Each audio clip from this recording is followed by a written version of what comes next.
Honorable Chief Minister Shri Bhupendra Patel inaugurated several projects of Surat Municipal Corporation, Urban Ring Development Corporation Limited, Surat Urban Development Authority and the Roads and Building Departments, developed at a total cost of Rs 502 crore 34 lakh. Addressing an event at Sanjeev Kumar Auditorium in Adazan of Surat, CM Shri Patel said that the state government is committed to the overall development of cities and towns. To make people's life easier, PM Shri Narendra Bhai Modi has been emphasizing ease of living. Surat is a planned and vibrant city which has demonstrated that path to progress can be achieved through meticulous planning. He said the government is committed to spending money for the welfare of the people, he added. Launching Surat, he said Surat has already clocked a world record for maximum participation of people on International Yoga Day.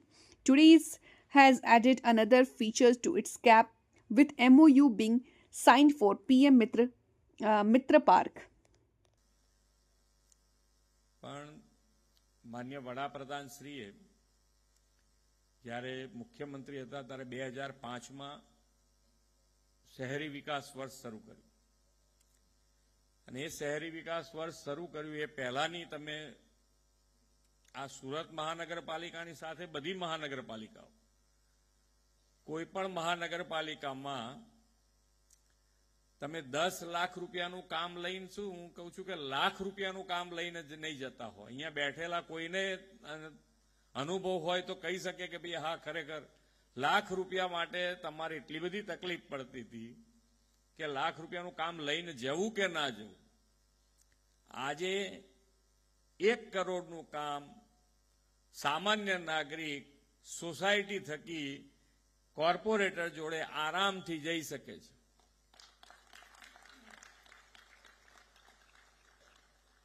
આ visionary નેતૃત્વનું આપણને પોતાને સામે આપણી સામે જોઈ શકાય કે આ વિઝનરી નેતૃત્વનો કેટલો મોટો લાભ આપણને બધાને મળી રહ્યો છે. વિકાસ અને વિકાસની રાજનીતિ, વિકાસ શબ્દ બોલવા માટેની તકલીફ હતી કે વિકાસ શબ્દ કેવી રીતે બોલવો, શું કર્યું વિકાસમાં.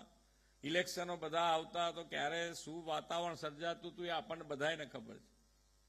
હવે આજે તમે જુઓ એ માન્ય વડાપ્રધાન શ્રીના વિકાસની રાજનીતિના કારણે દરેકે દરેક રાજ્યોમાં હવે ઇલેક્શન વખતે વિકાસની રાજનીતિ ઉપર ભાર મુકાય છે. વિકાસ શું થયો, ક્યાં ક્યાં થયો, ક્યાં ક્યાં આપણે ઉપયોગી થયું, બધાનું લોકોનું ધ્યાન હોય છે. અને એટલે જ બિહારમાં તમે જુઓ તો જે રિઝલ્ટ મળ્યું છે એ માન્ય નરેન્દ્રભાઈની વિકાસની રાજનીતિ ઉપર પૂરેપૂરો ભરોસા સાથેનું રિઝલ્ટ છે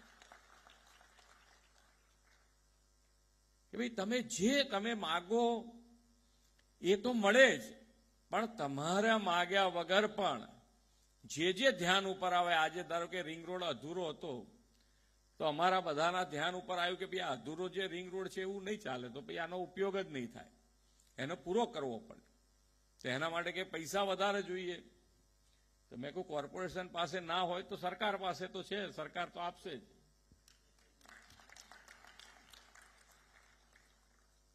તો આજે આ રિંગ રોડ પૂરો થશે તો ઘણો બધો તમને ટ્રાફિક સમસ્યામાં મોટો ફાયદો થયો.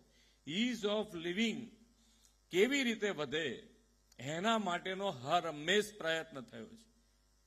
ડિજિટલ ઇન્ડિયાની જે વાત હોય તો ડિજિટલ ઇન્ડિયાની જ્યારે વાત થતી ત્યારે લોકોને બધાને એમ હતું કે આ ડિજિટલ ઇન્ડિયાની સાહેબ વાત કરે છે, આ ડિજિટલ ઇન્ડિયામાં કેવી રીતે આગળ વધાશે. તમે જુઓ આજે નાના રેકડીવાળા ડિજિટલ પેમેન્ટ તમારી આમે મૂકી દે છે કે આની પર કર દો પેમેન્ટ, આરામથી લે છે. કોર્પોરેશને આજે ખૂબ ખૂબ અભિનંદન કે ભાઈ કોઈને પૈસા એકલો ટેક્સ જ લેવાના કે કોર્પોરેશનનું કોઈ પણ, હા નહીતર કે આપણે ટેક્સ સિવાય બીજું નહીં પાછું. એને કોર્પોરેશનમાં જે પણ તમારે પૈસા ભરવાના આવે એ ઘેર બેઠા તમે ભરી શકો એ રીતની વ્યવસ્થા, સુંદર વ્યવસ્થા ઊભી કરવા બદલ સુરત મહાનગરપાલિકાને ખૂબ અભિનંદન. એટલે માનનીય વડાપ્રધાન શ્રી જે પ્રમાણેનું ડેવલપમેન્ટ કર્યું છે, જે પ્રમાણે દેશને આગળ વધાર્યો છે, કે જે એમનું વિઝન કહીએ તો તો વિઝન તમે 2000 આપણે રણોત્સવની વાત બધા કરતા હોઈએ, રિવરફ્રન્ટની વાત અમારા ત્યાં અમદાવાદમાં રિવરફ્રન્ટ બન્યો છે. એ રિવરફ્રન્ટ ઉપર પણ ઘણા બધાએ જોયો હશે, અહીંયા આગળ પણ કંઈક આયોજન કર્યું છે તાપી ઉપર.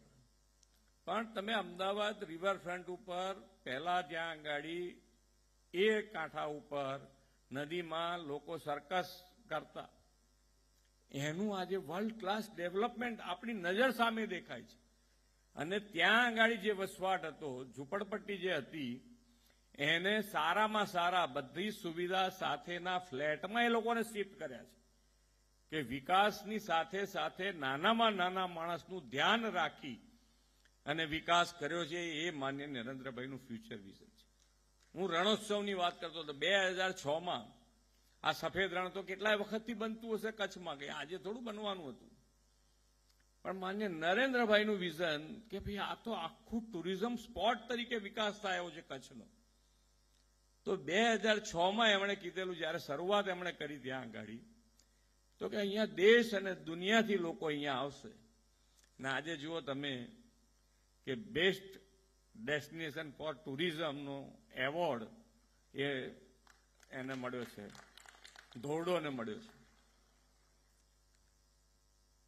આજે ગ્રીન એનર્જીની વાત થતી હોય તો ગ્રીન એનર્જી માટે ખાવડામાં સૌથી મોટો, એશિયાનો સૌથી મોટો પ્લાન્ટ ત્યાં આગળ સોલાર પ્લાન્ટ ત્યાં લાગ્યો છે. હવે ખાવડાની એ જગ્યા તમે જોવા જાઓ ને કોઈક વખત, તો તમને એમ થાય કે અહીંયા પગ મુકાય એવો નથી. જો વધારે વરસાદ ત્યાં પડી ગયો હોય, પાણી પડી ગયું હોય, તમને એમ લાગે કે અહીંયા આગળ ક્યાં કેવી રીતે નજર જ તમારી ના જાય ત્યાં, કે અહીંયા કંઈ જવાય નહીં, કરાય નહીં કશું એમ.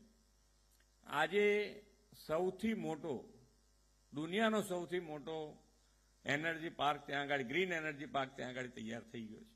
37 ગીગાવોટનો પ્લાન્ટ તૈયાર થયો છે.